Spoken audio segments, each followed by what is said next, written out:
Hi students, இன்னைக்கு நம்ம பார்க்க போற டாபிக் வந்துட்டு thermal expansion in solids. So thermal expansion நம்ம என்னன்னு பார்த்தோம். நம்ம ஹீட் எனர்ஜி வந்து ஒரு சப்ஸ்டன்ஸ்க்கு கொடுக்கும்போது அந்த சப்ஸ்டன்ஸ்ல வந்து டெம்பரேச்சர் ரைஸ் ஆகி அதனுடைய டைமென்ஷன்ல நமக்கு சேஞ்சஸ் நடக்குது. ஓகேவா?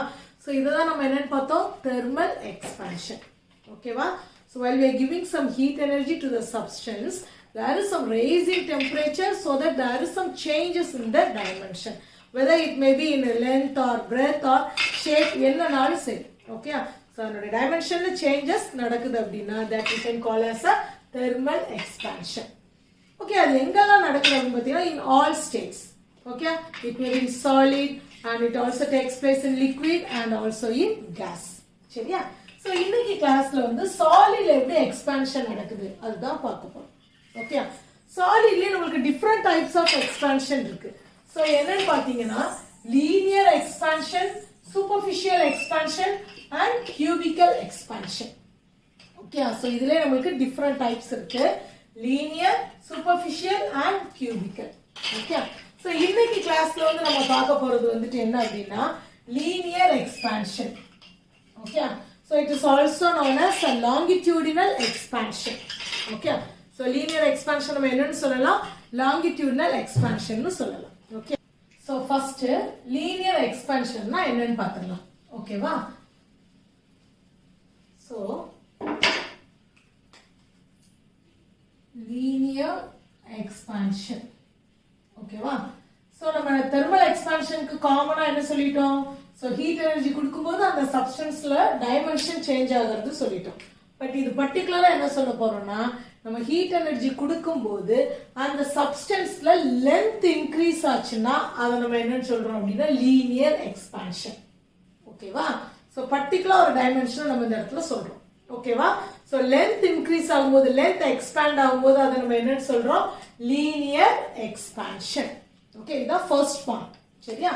சோ லீனியர் எக்ஸ்பான்ஷன்னா என்ன அப்படிங்கறத ஃபர்ஸ்ட் சொல்லணும். ஓகேவா?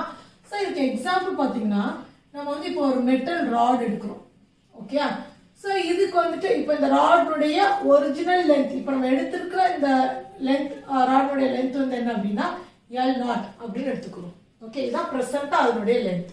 அண்ட் பிரசன்ட்டா அதனுடைய டெம்பரேச்சர் என்னன்னு எடுத்துக்கலாம்னா T0 அப்படின்னு எடுத்துக்கிறோம். ஓகேவா? புரியுதா? சோ L0ங்கிறது என்னது? Original length. ஓகே, அண்ட் T0ங்கிறது என்னது? Original temperature. Okay, so original temperature. ஓகேவா? சோ இப்போ என்ன பண்றோம்னா இத ஹீட் பண்ண போறோம். சரியா? ஹீட் பண்ணும்போது இந்த சப்ஸ்டன்ஸ் என்ன ஆகும்? நமக்கு எக்ஸ்பாண்ட் ஆகும். இந்த சப்ஸ்டன்ஸ் என்ன ஆயிரும்? எக்ஸ்பாண்ட் ஆயிடும். ஓகேவா? சோ இப்போ இந்த இடத்துல क्वेश्चन நமக்கு வரலாம். இங்க இந்த லெந்த் மட்டும் தான் எக்ஸ்பாண்ட் ஆகுமா? ஏன் இந்த பிரெத் எக்ஸ்பாண்ட் ஆகாதா அப்படின்னா பிரெத்தும் எக்ஸ்பாண்ட் ஆகும். பட் நமக்கு இந்த பிரெத் வந்து நமக்கு கம்மி தான். லென்த்தை கம்பேர் பண்ணும்போது பிரெத் வந்து இந்த இடத்துல கம்மியா இருக்கு. ஓகே, சோ அப்ப இது நமக்கு எக்ஸ்பேண்ட் ஆகுறது அவ்வளவு பெரிய சேஞ்சஸ் நமக்கு இந்த இடத்துல கொடுக்காது. ஓகேவா? சோ இப்போ லென்த் இவ்வளவு இருக்கு. அப்ப இங்க தான் வந்து நமக்கு நல்ல ஒரு டிஃபரன்ஸ் தெரியும். ஓகே, சோ இந்த ஸ்மால் சேஞ்ச் வந்து நம்ம என்ன பண்ணிரோம்னா நெக்லெக்ட் பண்ணிரோம். பட் எக்ஸ்பேண்ட் ஆகுமானா பிரெத் வந்து எக்ஸ்பேண்ட் ஆகும். பட் வெரி ஸ்மால், அது வந்து ரொம்ப கம்மி. சோ அதை நம்ம நெக்லெக்ட் பண்ணிரோம். ஓகேவா? இப்போ பிரசன்ட் இப்போ வந்து நமக்கு இதோட லென்த் என்ன அப்படின்னு பாத்தீங்கன்னா இத வந்து L. இந்த லென்த் வந்து என்னது? L. Okay, final length. இப்போ நமக்கு ஹீட் எனர்ஜி கொடுத்திருக்கோம். சோ இது எக்ஸ்பாண்ட் ஆயிருக்கு. இப்போ அந்த லென்த்தை மெஷர் பண்றது வந்துட்டு L. ஓகே, சோ Lங்கிறது என்ன அப்படின்னா ஃபைனல் லென்த்னு எழுதிக்கலாமா? So L is final length. So அப்ப டெம்பரேச்சர் என்ன இருக்கும்? நம்ம ஹீட் எனர்ஜி கொடுக்கறப்ப அந்த சப்ஸ்டன்ஸ்ல டெம்பரேச்சர் ரைஸ் ஆயிருக்கும் இல்லையா? சோ அந்த ரைஸ் ஆன டெம்பரேச்சர் வந்து T அப்படின்னு எடுத்துக்கிறோம். ஓகே, சோ Tங்கிறது என்ன அப்படின்னா ஃபைனல் டெம்பரேச்சர். ஓகேவா? புரியுதா? L0 னா என்ன, T0 னா என்ன, L னா என்ன, T னா என்ன அப்படிங்கிறது தெரியுதா? ஓகே, சோ இப்போ இந்த இடத்துல உனக்கு லென்த் வந்து எவ்வளவு இன்க்ரீஸ் ஆயிருக்கு கண்டுபிடிக்கணும். ஓகே, சோ அப்ப என்ன பண்ணுவோம்? நம்ம final length minus original length நம்ம ஃபைண்ட் பண்ணோம்னா நமக்கு எவ்வளவு அப்ப நமக்கு இன்க்ரீஸ் ஆயிருக்குங்கிறது தெரிஞ்சிருமா? சோ அப்ப எவ்வளவு இன்க்ரீஸ் ஆயிருக்கு அத நம்ம என்ன சொல்லலாம்? Change in length. அந்த லென்த்ல என்ன சேஞ்ச் ஆச்சு அப்படிங்கறத நம்ம நோட் பண்ணோம் அப்படின்னா ஸோ சேஞ்ச் இன் லென்த் எப்படி இண்டிகேட் பண்ணலாம்னா இங்க பாருங்க delta L. Okay, so delta L is equal to nothing but final length minus original length. அப்போ அது எப்படி எழுதுவோம்? L minus L naught. Okay, புரியுதா? Change in length is nothing but final length minus original length வச்சோம்னா நம்மளுக்கு எவ்வளவு length increase ஆயிருக்கு கண்டுபிடிச்சிடலாம். Okay, change in temperature. இப்போ ஃபர்ஸ்ட் இந்த டெம்பரேச்சர் என்ன, லாஸ்ட் நமக்கு என்ன டெம்பரேச்சர் கிடைச்சிருக்கு, இதை வச்சு நம்ம என்ன கண்டுபிடிச்சிடலாம்? சேஞ்ச் இன் டெம்பரேச்சர், எவ்வளவு நம்மளுக்கு டெம்பரேச்சர் ரைஸ் ஆச்சுங்கிறத கண்டுபிடிச்சிடலாம். ஸோ அப்போ சேஞ்ச் இன் டெம்பரேச்சர் எப்படி எழுதணும்? Delta T. Okay, delta T is equal to, இது நம்ம என்ன பண்ணலாம்? Final temperature minus original temperature. So T minus T naught. Okay, இதுதான் சேஞ்ச் இன் டெம்பரேச்சர். ஸோ இதை தான் உங்க புக்ல எப்படி கொடுத்துருப்பாங்க, இதே வந்து எப்படி கொடுத்துருப்பாங்கன்னு பாருங்க. T is equal to T naught plus delta T அப்படின்னு கொடுத்துருப்பாங்க. ஸோ இது எப்படி வந்துச்சுன்னு பாரு, சேஞ்ச் இன் டெம்பரேச்சர் கண்டுபிடிச்சேன்னா உனக்கு கிடைக்கிறது தான்.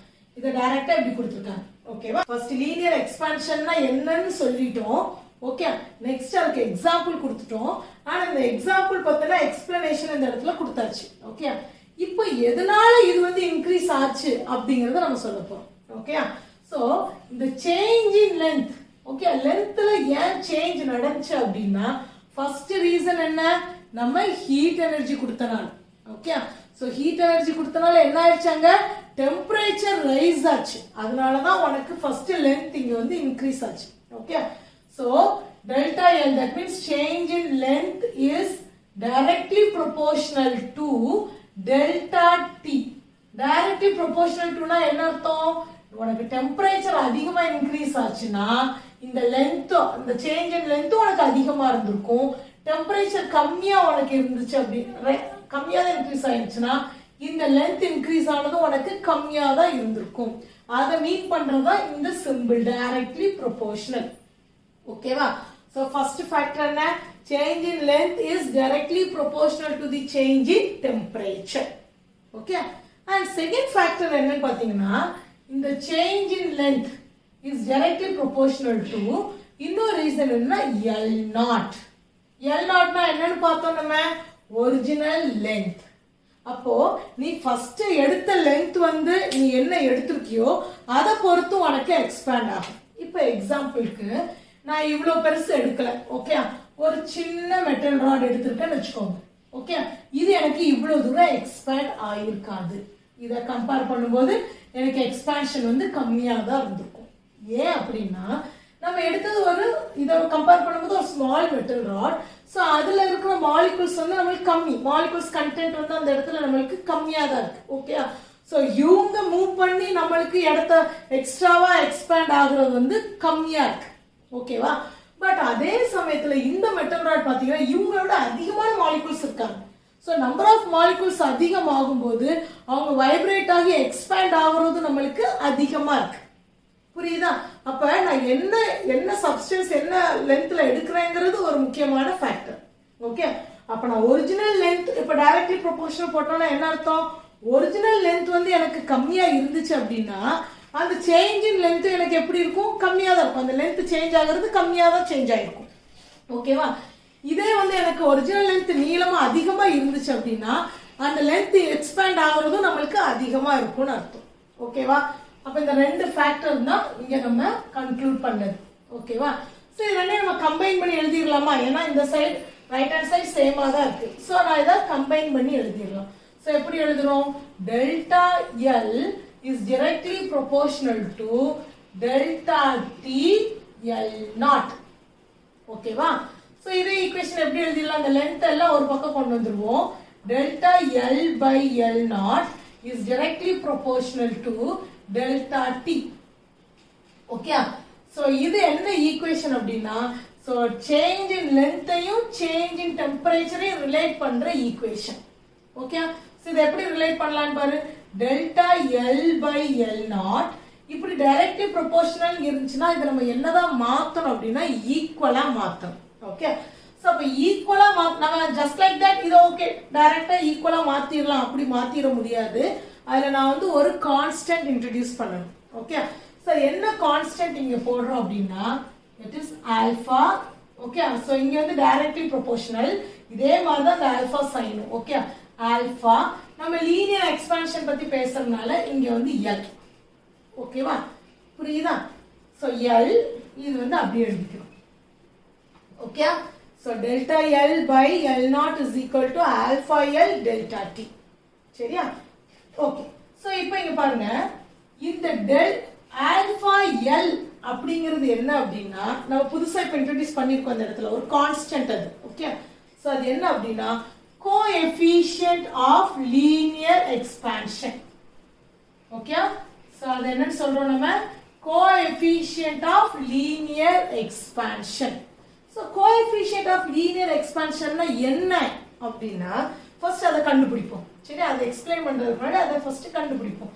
So alpha L is equal to இப்போ எனக்கு ஆல்பா L இந்த பக்கம் வரணும்னா இந்த சைடு எனக்கு உனக்கு என்னலாம் வரும் டெல்டா L இங்க இருக்கும் divided by L naught delta T okay இதுதான் linear coefficient of linear expansion குள்ள formula okay alpha L is equal to delta L divided by L naught into delta T okay so coefficient of linear expansion வந்து ஒவ்வொரு மெட்டீரியலுக்கும் ஒவ்வொரு மாதிரி நமக்கு change ஆகுது ஓகேவா சரி சோ இத நான் எப்படி டெஃபினிஷன்ல சொல்லணும் அப்படினா இப்போ ஃபார்முலா நமக்கு தெரிஞ்சிருச்சு okay so coefficient of linear expansion is defined as so இப்போ டிவைட்ல நமக்கு சிம்பிள் இருக்குனால அது நம்ம எப்படி எழுதுவோம் ரேஷியோ ஆஃப் அப்படிங்கற வார்த்தை அந்த இடத்துல கொடுக்கணும் ஓகேவா சோ ரேஷியோ ஆஃப் இங்க என்ன இருக்கு நியூமரேட்டர்ல என்ன இருக்கு change in the length okay or increase in the length okay va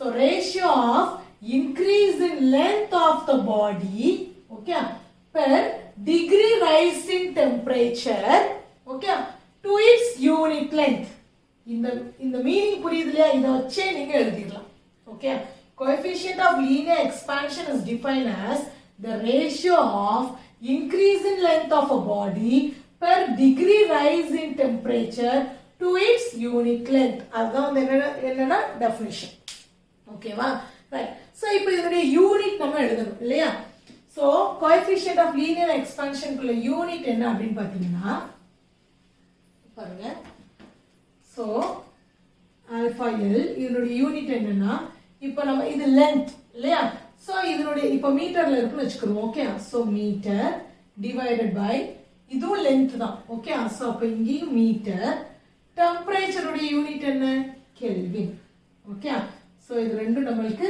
cancel ஆயிடும் அப்ப என்ன இருக்கு 1/k or you can write k inverse okay so unit of coefficient of linear expansion என்ன அப்படினா k inverse ஓகே சோ அப்ப நம்ம இதுல இதே மாதிரி தான் நமக்கு சூப்பர்ஃபிஷியல் எக்ஸ்பான்ஷன் கியூபிக்கல் எக்ஸ்பான்ஷன்ல இதே இந்த கான்செப்ட் புரிஞ்சிருச்சுனா அப்படியே நம்ம ஈஸியா எழுதிடலாம் ஓகே சோ ஃபர்ஸ்ட் எக்ஸ்பான்ஷன்னா என்ன லீனியர் எக்ஸ்பான்ஷன்னா என்ன அப்படிங்கிறது தெரியணும் நெக்ஸ்ட் ஒரு எக்ஸாம்பிள் கொடுக்கிறோம் தென் அந்த எக்ஸாம்பிளுக்கு எக்ஸ்பிளனேஷன் கொடுக்கிறோம் தென் இந்த இன்க்ரீஸ் ஏன் நடந்துச்சுங்கிறதுக்கு ஃபேக்டர் என்னன்னு கண்டுபிடிக்கிறோம் சோ அதுல இருந்து நம்ம கோஎஃபிஷியன்ட் ஆஃப் லீனியர் எக்ஸ்பான்ஷன் கண்டுபிடிச்சிடணும் ஓகேவா தட்ஸ் ஆல் ஸ்டூடண்ட்ஸ் உங்களுக்கு இந்த வீடியோ பிடிச்சிருந்துச்சுன்னா கண்டிப்பா சப்ஸ்கிரைப் பண்ணுங்க நம்ம ஃப்ரெண்ட்ஸ்க்கு ஷேர் பண்ணுங்க தேங்க்யூ